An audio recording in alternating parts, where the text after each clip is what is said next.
Hi everyone, कैसे आप सभी। आज की जो हमारी क्लास रहने वाली है इसमें हम लोग डिस्कस करने वाले हैं एक बहुत ही इंटरेस्टिंग टॉपिक जो कि आपका डिज़ाइन ऑफ स्टील स्ट्रक्चर वाले सब्जेक्ट से है। तो बेसिकली जब हम लोग अलग अलग कंस्ट्रक्शन वर्क देखते हैं साइट पर तो आपने इस तरीके के स्टील के डिफरेंट मेंबर्स देखे होंगे। जैसे कि आपको यहाँ पर कुछ एक पिक्चर्स दिख रही है। देखो, एक ये स्टील का एक मेंबर है, ये हमारा स्टील का मेंबर है। ठीक है, दरवाज़ों में आपने देखे होंगे, नहीं तो इस तरीके की आपने देखे होंगे, ये बार्स होती है और राउंडेड भी हो सकती है, स्क्वायर भी हो सकती है। तो बात आती है कि हम लोग जनरली तो हम इन चीज़ों को ऑब्जर्व करते हैं, पर एक्चुअल में एज ए सिविल इंजीनियर आप लोगों को पता होना चाहिए कि अगर आप खरीदने जाते हो बाई चांस, अगर इस तरीके का सेक्शन है, आपको दिख रहा है आई शेप बनी हुई है, आई सेक्शन है ये। अगर आप कहीं पर बोलोगे कि आई सेक्शन चाहिए या फिर उसको आप डेजिग्नेट कर रहे हो तो कैसे डेजिग्नेट किया जाता है, या फिर ये जो सेक्शन है इसे हम कहते हैं एंगल सेक्शन। तो कितने तरह के कैसे कैसे सेक्शंस यूज होते हैं आपके design of steel structure subject का ये टॉपिक है। पर बेसिकली आप सभी को पता होना चाहिए, क्योंकि जब भी आप कंस्ट्रक्शन देखोगे बेसिकली जहाँ पर ज़्यादातर स्टील की कंस्ट्रक्शन हो रही हो, स्टील ज़्यादा यूज़ हो रहा हो बिल्डिंग्स में, तो वो वहाँ पर आपको ये सेक्शंस देखने को मिलेंगे। तो हम इनके बारे में आज सीखेंगे कि हॉट रोल्ड सेक्शंस क्या होते हैं, कोल्ड रोल्ड क्या होते हैं, क्योंकि आप क्या देख रहे हो, टॉपिक का नाम है different hot rolled section used in steel structure. तो दो तरह के सेक्शंस है बेसिकली, एक है आपका हॉट रोल्ड और एक कोल्ड रोल्ड। देखो, जैसे मुझे ये आई सेक्शन बनाना है, ये देख रहे हो आप आई सेक्शन है ना, आई शेप है क्योंकि इसकी।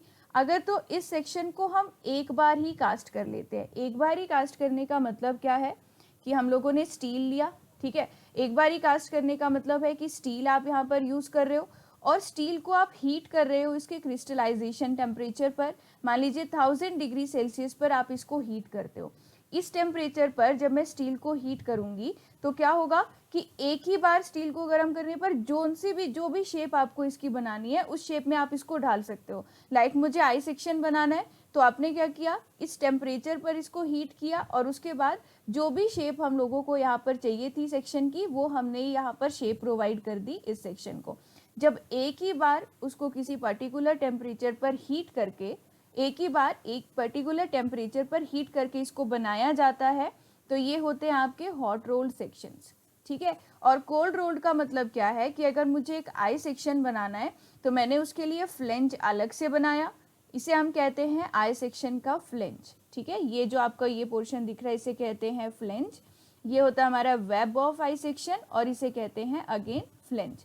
तो फ्लेंज अलग से बना रहे हो, ये वाला जो वेब है इसको अलग से कास्ट किया और फ्लेंज अलग से कास्ट किया, फिर इनको कंबाइन किया हम लोगों ने कैसे, मान लीजिए आपने वेल्डिंग कर दी, मान लीजिए आपने वेल्डिंग कर दी इनको यहाँ पर ज्वाइन करने के लिए, ठीक है। तो हम लोग क्या देख रहे हैं कि पहले हम अलग से फ्लेंज को कास्ट कर रहे हैं, अलग से वेब को कास्ट किया, फिर दूसरा फ्लेंज कास्ट किया, और हमें एक आई सेक्शन चाहिए था और इन तीनों को मिलाकर एक सेक्शन हमने बनाया। इस तरीके से अगर सेक्शन को बनाया जाता है तो उन्हें हम कहते हैं कोल्ड रोल्ड सेक्शन, ठीक है। कोल्ड रोल्ड स्टील के ये सेक्शन है। अभी जो हम डिस्कस करने वाले हैं वो है हॉट रोल्ड सेक्शन। मतलब जितने भी सेक्शंस अभी आपको मैं बताऊंगी, एक ही बार आप इसको हीट करोगे स्टील को और इस पर्टिकुलर शेप में इसको डाल दोगे। तो देखो कौन कौन से सेक्शंस जो है मेनली हमारे यूज होते हैं। तो आपका आई सेक्शन, देखो जहाँ पर भी रोल्ड लिखा है मतलब उसको उसकी शेप किसी पर्टिकुलर शेप में ढाला गया है। तो यहाँ पर आई सेक्शन, चैनल सेक्शन और टी सेक्शन बहुत ज़्यादा यूज होते हैं। जब आप स्टील स्ट्रक्चर पढ़ोगे भी तो आप देखोगे कि इस तरीके से इन स्ट्रक्चर, जो स्टील स्ट्रक्चर में जैसे आई सेक्शन है उसको कैसे डिफाइन किया होगा। देखो ISJB, आई सेक्शन को भी मैं फर्दर अलग अलग पार्ट्स में क्लासीफाई कर रही हूँ। ये आई सेक्शन है, इसको फर्दर अलग अलग पार्ट्स में क्लासीफाई कर रही हूँ। जैसे ISJB मतलब Indian standard junior weight beam, है ना। IS रिप्रेजेंट करेगा इंडियन स्टैंडर्ड और B रिप्रेजेंट कर रहा है बीम। और ये वाले वर्ड, J मतलब जूनियर वेट, L मतलब लाइट वेट, M मतलब मीडियम वेट। तो हमें यहीं से पता लग रहा है कि जो इनकी क्लासिफिकेशन हो रही है कहीं ना कहीं वेट का उसके साथ रिलेशन है ना। ISWB, W मतलब Indian standard wide flange beam. Wide flange मतलब एक ऐसा हम लोग आई सेक्शन कास्ट कर रहे हैं जिसमें फ्लेंज की विड्थ जो ज़्यादा है एज कम्पेयर टू वेब। देखो यहाँ पर फ्लेंज जो है वो मैंने ज़्यादा विड्थ का बनाया एज कम्पेयर टू वेब, तो इसको मैं लिखूंगी ISWB, है ना। ISHB क्या होता है, इंडियन स्टैंडर्ड हैवी वेट भी, मतलब जिसका वेट ज़्यादा होगा। लेकिन हम कैसे रिप्रेजेंट करेंगे, देखो इन इमेज से कितना अच्छे से क्लियर हो रहा है। ये सारे हमारे आई सेक्शन है। अब अगर आपके सामने लिखा होगा कि IS कुछ भी मान लीजिए ISMB है ना, तो इसका मतलब होगा Indian standard medium weight beam, ये हम लोग समझ गए है ना। और आई सेक्शन है Indian standard medium weight beam.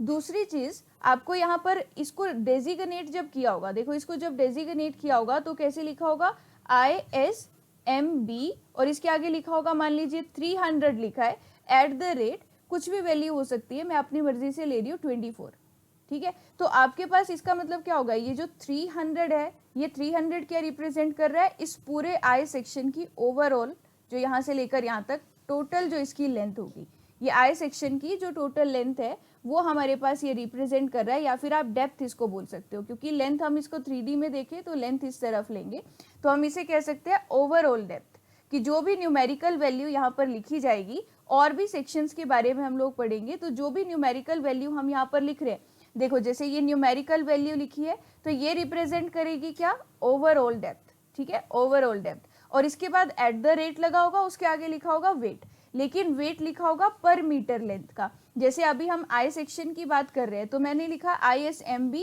300 at the rate और इसके आगे वैल्यू लिखी है 24.1, ठीक है। तो इसका मतलब कि ये वाला जो वेट है, जैसे आपको इस सेक्शन में दिख रहा है कि kg पर मीटर वेट से डिफाइन करा हुआ है मैंने, तो 24.1 kg पर मीटर। तो ये 300 क्या रिप्रेजेंट कर रहा है, 300 यहाँ पर रिप्रेजेंट कर रहा है overall depth, overall depth of this I section, यहाँ से लेकर यहाँ तक जो टोटल डेप्थ होगी दैट इज 300 mm। और इसका जो वेट होगा पर मीटर लेंथ का, ये देखो ये इसकी लेंथ होगी, ये लेंथ है पर मीटर लेंथ का वेट, ठीक है। तो कहीं भी आप सेक्शन लेने जाते हो या फिर सेक्शन डिफाइन किया होगा तो इस तरीके से लिखा होगा, Indian standard junior weight beam, Indian standard medium weight beam, मतलब वेट जिसका ज़्यादा है जिसका कम है, और यहाँ पर लिखी होगी ओवरऑल डेप्थ, ये आपको पता होना चाहिए, बहुत ही इंपॉर्टेंट चीज़ है। अब देखो ये डिफरेंट आई सेक्शंस हैं, है ना। अब देखो अब आगे अगर हम बात करें आई सेक्शन के अलावा और कैसे कैसे सेक्शंस हम लोग जनरली साइड पर देखते हैं, तो दूसरा आपको एक सेक्शन दिख रहा है, देखो ये इस तरीके के सेक्शंस होते हैं एंगल सेक्शन। पहले मैं आपको बताती हूँ चैनल सेक्शन के बारे में। चैनल सेक्शन ये बहुत ज़्यादा आपने देखे होंगे, जैसे आप अगर ट्रस वगैरह बनाते हो तो वहाँ पर चैनल सेक्शन देखा होगा। मैं आपको इसकी इमेज दिखाती हूँ, देखो चैनल सेक्शन जो होगा हमारा किस तरीके से दिखता है, यहाँ से थोड़ा बहुत, ये देखो चैनल सेक्शन, ये चैनल सेक्शन की इमेज है। चैनल सेक्शन में अब आपको दिख रहा है ये ओवरऑल जो इसकी डेप्थ है ये कुछ और है, सेकंड चैनल सेक्शन की ओवरऑल डेप्थ कुछ और है, थर्ड की कुछ और है ना। लेकिन हम इसको अब रिप्रेजेंट कैसे करेंगे, अगर मुझे चैनल सेक्शन की डेप्थ के साथ और साथ साथ वेट भी यहाँ पर शो करना है तो वो कैसे शो करेंगे। पहली बात, ये चैनल सेक्शन इस तरीके से दिखाई देते हैं जैसा आपको ये इमेज यहाँ पर दिख रही है। अब देखो ये चैनल सेक्शन को हमने डिफरेंट पार्ट्स में जो क्लासीफाई किया है, इसको हम लिखते हैं ISJC। ISJC is Indian standard junior channel, ISLC light weight channel, MC मतलब मीडियम वेट चैनल, ठीक है, ये आपको ध्यान रखना है। अगर MCP लिखा है तो मतलब Indian standard medium wait parallel flange, मतलब कि एक ऐसा चैनल जिसमें ये दोनों जो फ्लेंज आपको बनाए हैं, ये एक चैनल सेक्शन है और ये जो फ्लेंज यहाँ पर बनाया है देखो ये पैरेलल है, और हो सकता है किसी केस में ये पैरेलल ना हो, है ना, किसी इंक्लाइंड किसी एंगल पर हो ऐसे। तो आपके पास जब पैरेलल है तो ISMCP इससे हम इसको डिनोट करते हैं। लेकिन अब ओवरऑल डेप्थ वगैरह कैसे लिखेंगे, तो यहाँ पर आप लिखोगे ISLC ऐसे लिखोगे, मतलब Indian standard light weight channel है और ओवरऑल डेप्थ इज 300, तो मतलब यहाँ से लेकर यहाँ तक जो टोटल डेप्थ है इस चैनल की वो 300 mm है एट द रेट 28.1 kg पर मीटर, मतलब पर मीटर इस चैनल जो आप चैनल सेक्शन यूज कर रहे हो पर मीटर लेंथ में उसका वेट कितना है वो डिफाइन करा हुआ है 28.1 kg, तो पर मीटर हम उसका वेट डिफाइन कर रहे हैं, ठीक है। तो आपका जो चैनल सेक्शन है इसको हमने इन 4 पार्ट्स में फर्दर क्लासीफाई करके रखा हुआ है। जनरली आपका ये जो चैनल सेक्शन है अकेला हम इसको यूज नहीं करते हैं, प्रेफर करना मतलब प्रेफर नहीं करते कि इस तरीके से यूज करें, क्यों, एक इमेज से समझते हैं। देखो ये चैनल सेक्शन है 2, ये ऊपर एक और एक चैनल सेक्शन, ये दूसरा। अब देखो जब एक चैनल सेक्शन है तो हम क्या देख रहे हैं कि ये सिमेट्रिकल नहीं है, ये शेप सिमेट्रिकल नहीं है। अबाउट एक्स एक्सिस तो सिमेट्रिकल है, वाई एक्सिस सिमेट्री नहीं शो हो रही है, और सिमेट्रिकल नहीं है इसीलिए इन चैनल सेक्शन को या तो बैक टू बैक यूज किया जाता है या तो फेस टू फेस यूज किया जाता है, ठीक है। अब देखो तो चैनल सेक्शन के बारे में समझ गए होंगे, ठीक है, कि IS आपके पास IS हर जगह क्या रिप्रेजेंट कर रहा है, इंडियन स्टैंडर्ड। और ये आपके पास जूनियर वेट, वेट के अकॉर्डिंग हम इनको क्लासीफाई कर रहे हैं। Light weight channel section LC लिखा हुआ है, मीडियम वेट चैनल सेक्शन। आगे बात करते हैं T सेक्शन की। तो T सेक्शन की भी इमेज आपको दिखाई थी, देखो ये हमारा T सेक्शन। अब T सेक्शन को कैसे डिनोट करेंगे, ISJT Indian standard junior, T बार इंडियन स्टैंडर्ड लाइट, T बार। आप देखो जब भी स्टील स्ट्रक्चर सब्जेक्ट भी पढ़ोगे तो सबसे पहले तो आपको कौन कौन से स्टील के डिफरेंट सेक्शंस जो हैं आपके यहाँ पर यूज होते हैं वो पता होना चाहिए, और इनको आप डिजाइन कर लेते हो, आप न्यूमेरिकल्स कर लेते हो, तो न्यूमेरिकल्स में वहाँ पर डिफाइन होता है। IS आपके पास लिखा होगा ISHB, तो हमें इनके बारे में पता भी होना चाहिए कि ISHB है तो ये क्या रिप्रेजेंट कर रहा है, ठीक है। तो वही हम लोग समझ रहे हैं। आप देखो T सेक्शन को 5 पार्ट्स में फर्दर क्लासीफाई किया है। तो लाइक ISJT है तो ये क्या रिप्रेजेंट कर रहा है, इंडियन स्टैंडर्ड जूनियर T बार, लाइट T बार, नॉर्मल T बार। अब ये है ISST Indian standard long legged T बार, मतलब एक ऐसा T सेक्शन जिसमें ये वाला, ये देखो लॉन्ग लेग बना दी और ये फ्लेंज छोटा है, T का जो ये लेग है इसकी लेंथ ज्यादा है। ISHT लिखा होगा तो Indian standard wide flange T बार, मतलब जो ये फ्लेंज होगा इसकी विड्थ ज्यादा है ना। तो अगर ज्यादा विड्थ वाला फ्लेंज में बना देती हूँ तो ये बन गया हमारे पास क्या, ISHT। अब इनको भी रिप्रेजेंट करोगे, कैसे लिखा होगा, ISHT और आगे लिखी होगी ओवरऑल डेप्थ 200 mm, 200 mm लिखिए, मतलब यहाँ से लेकर इस बॉटम वाले पॉइंट तक जो टोटल डेप्थ है वो हमारी कितनी है, 200 mm। आगे लिखा होगा एट द रेट के बाद क्या लिखा होगा, यूनिट, मतलब पर मीटर लेंथ में इसका वेट कितना है। अगर वो 30 लिखा हुआ है, कुछ भी वैल्यू, ये वैल्यू आपकी डिसाइड है, ये स्टील टेबल में आपको सारी वैल्यूज मिल जाएंगी। अभी मैं अपनी XYZ कोई भी वैल्यू ये हो सकती है, x kg पर मीटर लेंथ पे इतना kg इस आपका T सेक्शन का वेट होगा। अब देखो ये चैनल सेक्शन है, तो चैनल सेक्शन जो है अलग अलग डेप्थ में यहाँ पर अवेलेबल है, 100, 120, 150, 175, है ना। अब आपके सामने अगर चैनल सेक्शन लिखा है ISMC 125 एट द रेट और वेट, तो इसका मतलब क्या होगा, एट द रेट से पहले जो वैल्यू लिखी गई है वो हमारी ओवरऑल डेप्थ है, और उसके बाद जो वैल्यू लिखी गई है वो पर मीटर लेंथ पर उसका वेट कितना होगा वो हमने लिखा है, ठीक है। तो इस तरीके से अलग अलग डेप्थ पर ये चैनल सेक्शन अवेलेबल है। आगे बात करते हैं एंगल सेक्शन की। एंगल सेक्शन देखो यहाँ से बहुत अच्छे से समझ में आएगा। ये एंगल सेक्शन, दो मेंबर्स को अगर मुझे कनेक्ट करना है तो इन एंगल सेक्शन का बहुत ज़्यादा यूज होता है। वहाँ पर इक्वल एंगल में क्या होगा, एक लेग तो ये है L1, सेकेंड लेग है ये L2, है ना। यहाँ पर देख रहे हो ये L1 और ये L2, तो यहाँ पर साफ साफ पता लग रहा है कि अगर दोनों लेग्स की लेंथ सेम है, L1 is equals to L2, तो ये इक्वल एंगल सेक्शन होगा। अगर L1 not equals to L2 है तो ये अनइक्वल एंगल सेक्शन होगा। अब इनको कैसे रिप्रेजेंट किया होगा, यहाँ एंगल का साइन बना होगा, देखो यहाँ एंगल का साइन बना है, यहाँ लिखा है 20 × 20 × 5 mm। तो इसका मतलब क्या है कि आपके पास जो लेंथ फर्स्ट लेग की है वो भी 20 mm है, सेकेंड लेग की जो लेंथ है वो भी 20 mm है, और इसकी जो थिकनेस है ये थिकनेस रिप्रेजेंट कर रहा है इसकी 5 mm, है ना। अब जरूरी नहीं है कि इंडियन स्टैंडर्ड इक्वल एंगल और अनइक्वल एंगल आपको इस तरीके से लिखा हुआ मिलेगा, क्योंकि जैसे हम देख रहे हैं कि इक्वल एंगल है तो ऐसा भी मिल सकता है ISEA। ISEA क्या रिप्रेजेंट कर रहा है, इंडियन स्टैंडर्ड इक्वल एंगल। अगर ISEA से नहीं लिखा होगा तो ऐसे भी मिल सकता है इंडियन स्टैंडर्ड एंगल, है ना। और ऐसे लिखा होगा देखो इंडियन स्टैंडर्ड एंगल 20 × 20 × 5, तो इसका मतलब हम अपने आप समझ जाएंगे कि एक एंगल सेक्शन है जिसमें दोनों लेग्स जो हैं उनकी लेंथ बराबर है। अगर मैं लिख रही हूँ आपके सामने, देखो अगर हम इस चीज़ को लिखना चाहें तो यहाँ लिख सकते हैं इंडियन स्टैंडर्ड एंगल और 20 × 10 × 5, तो साफ साफ पता लग रहा है कि जो ज़्यादा वाली लेंथ होगी 20 mm वो ये डिनोट कर रहा होगा, ये वाली जो लेंथ होगी ये 10 mm होगी, और जो थिकनेस है इसकी, थिकनेस इज इक्वल्स टू वो कितनी है, 5 mm, ठीक है। आई होप आपको क्लियर हो रहा होगा। जरूरी नहीं है कि इक्वल एंगल सेक्शन में ISEA ही लिखा होगा, यहाँ पर एंगल का साइन भी बना हो सकता है, या इंडियन स्टैंडर्ड एंगल 20 × 20 × 5 इस तरीके से रिप्रेजेंट किया जा सकता है। अगर दोनों लेग्स की लेंथ बराबर है तो ये होगा, अगर दोनों की इक्वल नहीं है तो 20 × 10 × 5 ये अनइक्वल एंगल सेक्शन है। दोनों तरीके के, दोनों सेक्शंस जो हैं आपके यहाँ पर यूज़ होते हैं। जब आप स्टील पढ़ोगे तो बहुत से इनके यूजेस हैं, वो भी हम लोग जानेंगे।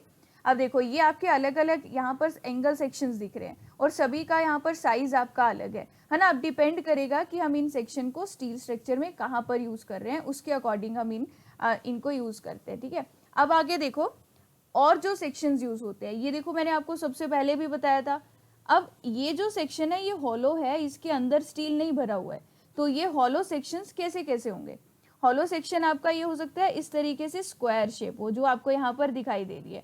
हो सकता है कि ये इस तरीके से अगर मैं बनाऊं ये राउंड सेक्शन होता, तो अगर ये स्क्वायर सेक्शन होगा तो इसको रिप्रेजेंट किया होगा ISSQ। ISSQ क्या रिप्रेजेंट कर रहा है, IS तो आपका इंडियन स्टैंडर्ड ही है और आगे जो S रिप्रेजेंट कर रहा है that is your square bars, ठीक है। ISSQ मतलब इंडियन स्टैंडर्ड स्क्वायर बार, और ये हॉलो सेक्शन है। इसी तरीके से अगर इस हॉलो सेक्शन को मैं सर्कुलर बोलती कि ये सर्कुलर हॉलो सेक्शन है, तो आप इसको कैसे रिप्रेजेंट करते, आप इसको लिखते ISRO। IS मतलब इंडियन स्टैंडर्ड, IS क्या रिप्रेजेंट कर रहा है यहाँ पर, इंडियन स्टैंडर्ड। R मतलब RO मतलब rounded bars, Indian standard rounded bars. तो राउंडेड बार्स होंगी तो ISRO लिखा होगा और ISSQ लिखा होगा अगर इंडियन स्टैंडर्ड स्क्वायर बार है। अब देखो इंडियन स्टैंडर्ड स्क्वायर बार के अगर आगे मैं कोई वैल्यू लिख लेती हूँ ISSQ, इसके आगे मैंने वैल्यू लिख ली, मान लीजिए कुछ भी वैल्यू कंसीडर कर लो, 20 मैंने यहाँ पर लिख लिया, तो इसका मतलब क्या होगा कि साइड्स जो हैं वो 20 mm की है। एक ऐसा होलो सेक्शन आपको खरीदना है, आप कहीं पर भी जाओगे आप बोलोगे इंडियन स्टैंडर्ड होलो सेक्शन आपको चाहिए, ये 20 mm क्या है, ये इसकी साइड्स है, ठीक है। अगर मैं बोलूँ ये इंडियन स्टैंडर्ड आपका स्क्वायर स्क्वायर नहीं, आपका क्या है सर्कुलर सेक्शन, तो इंडियन स्टैंडर्ड इसको क्या लिखोगे, राउंडेड बार्स, ISRO लिखा होगा और उसके आगे 30 लिखा होगा। तो ये 30 क्या रिप्रेजेंट कर रहा है, इसका डायामीटर। ये याद रखना है कि जो इसके आगे जो भी पर्टिकुलर वैल्यू लिखी होगी वो क्या रिप्रेजेंट कर रही है, जैसे मैंने आपको पिछले सेक्शन में बताई, पिछले जो आपके डिफरेंट सेक्शंस थे। आप देखो जैसे ये है, ये हमें यहाँ पर एक स्ट्रक्चर सा दिख रहा है जिसमें ये आपको एक दिख रहा है, ये क्या है एंगल्स, ये आपके जो है कौन से सेक्शन यहाँ पर यूज हुए, चैनल सेक्शन, ये है हमारे चैनल सेक्शन, है ना। अभी आपको बताए थे यहाँ पर चैनल सेक्शन है, ये देखो ये आई सेक्शन है, ये आपका आई सेक्शन यहाँ पर यूज हो रहा है। तो इसी तरीके से स्टील के जब स्ट्रक्चर बनाए जाते हैं, कंप्लीटली स्टील के भी हो सकते हैं या स्टील प्लस RCC के भी होते हैं, तो इन सभी सेक्शंस का वहाँ पर कुछ ना कुछ हर जगह यूज होता है। और आगे देखो 3 बातों में हमें कन्फ्यूजन होती है। एक तो यहाँ पर 3 पॉइंट्स क्या क्या है, फ्लैट्स क्या होते हैं, स्टील प्लेट्स क्या होती है और शीट्स क्या होती है। तो पहले हम इसको इमेज से क्लियर कर लेते हैं। देखो इस तरीके की स्टील की शीट्स आपने ज़रूर देखी होंगी, ये इन्हें हम शीट्स कह रहे हैं। अभी हम डिफ्रेंशिएट करते हैं कि कैसे कर रहे हैं इनको डिफ्रेंशिएट। ये लिखा है फ्लैट्स, यह है प्लेट्स। प्लेट्स में आपको क्या दिख रहा है, इनकी लेंथ भी बहुत ज़्यादा है, इनकी विड्थ भी बहुत ज़्यादा है और थिकनेस उसके कंपैरिजन में कम है। यहाँ पर मैं क्या देख रही हूँ कि लेंथ तो बहुत ज़्यादा है फ्लैट्स की, पर विड्थ कम है और थिकनेस भी उनके कंपैरिजन में कम है। लेकिन अगर मैं फ्लैट्स और प्लेट्स में थिकनेस देखूं और शीट्स में थिकनेस देखूं, तो सबसे कम थिकनेस मुझे किस में दिख रही है, सबसे कम थिकनेस दिख रही है मुझे यहाँ पर शीट्स में, है ना। सबसे कम थिकनेस हमें कहाँ पर नजर आ रही है, शीट्स में। बाकी विड्थ और लेंथ तो हमारे यहाँ पर ज़्यादा है। तो फ्लैट्स को हम कैसे रिप्रेजेंट करेंगे, ये जो इंडियन स्टैंडर्ड फ्लैट्स हैं, देखो आपको इसको रिप्रेजेंट किया होगा कुछ इस तरीके से। ये क्या बता रहा है, 40 ISF 8। अब ये जो 40 mm है ये रिप्रेजेंट कर रही है फ्लैट की विड्थ। फ्लैट है ये, width of the flat is 40 mm, ठीक है। इस तरीके से लिखा होगा, देखना जहां पर भी देखोगे फ्लैट लिखा होगा तो रिप्रेजेंट ऐसे किया होगा 40 ISF 8। 40 mm रिप्रेजेंट कर रहा है यहाँ पर विड्थ, 8 mm क्या रिप्रेजेंट कर रहा है, इसकी थिकनेस, ठीक है। इसी तरीके से अगर मैं स्टील की प्लेट यूज करती हूँ तो प्लेट के लिए PL लगा दिया और आगे लेंथ कितनी है, उसकी विड्थ कितनी है 300 या उसकी 200 विड्थ है और थिकनेस कितनी है, ये हमने प्लेट लिख दिया। तो आप देख रहे हो कि प्लेट के केस में लेंथ विड्थ उसका लेंथ विड्थ ये बहुत ज़्यादा है एज कंपेयर टू किसके, फ्लैट्स के। अब तीसरी चीज़ आती है शीट्स। तो शीट्स में हमेशा ध्यान रखना इनकी थिकनेस सबसे कम होगी, इनके लेंथ और विड्थ के कंपैरिजन में थिकनेस बहुत कम होगी और शीट्स की thickness generally less than 5 mm रहती है। और इसको कैसे रिप्रेजेंट करते हो, इसको लिखा होता है शीट्स के लिए लिखा होगा SH। तो देखो 500 इंटू 60 इंटू 5 लिख रही हूँ तो साफ साफ पता लग रहा है कि एज कंपेयर टू, देखो ये 500 जो इसकी लेंथ है, इसके कंपैरिजन में जो थिकनेस है वो कितनी कम है।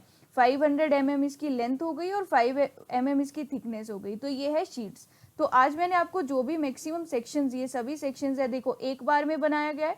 तो ये भी हॉट रोल सेक्शन हुआ, ये हॉट रोल सेक्शन हुआ, ठीक है। और ये हमारे एक ही बार में बने हैं, ना हमने वेल्डिंग करी है ना हमने बोल्ट्स लगाए हैं। तो ये सारे किस तरीके के सेक्शंस है आपके, हॉट रोल सेक्शंस है कि स्टील को एक बार गर्म किया और जैसी शेप में आपने उसको डालना है वैसा मेंबर हमने बना दिया। चलिए, आई होप आपको आज जितने भी सेक्शंस मैंने समझाए वो आपको आइडिया लगा होगा कि इनको कैसे रिप्रेजेंट करते हैं और जो भी न्यूमेरिकल वैल्यू इनके आगे लिखी होती है उसका मतलब क्या होता है। और ये बहुत ज़रूरी है आपको पता होना। ऐसे ही और इंटरेस्टिंग वीडियोज़ और आगे आपको मिलती रहेंगी। अगर आज की ये वीडियो अच्छी लगी हो तो लाइक ज़रूर करना और कमेंट सेक्शन में बताना कि आज की वीडियो कैसी लगी। Thank you everyone, bye bye.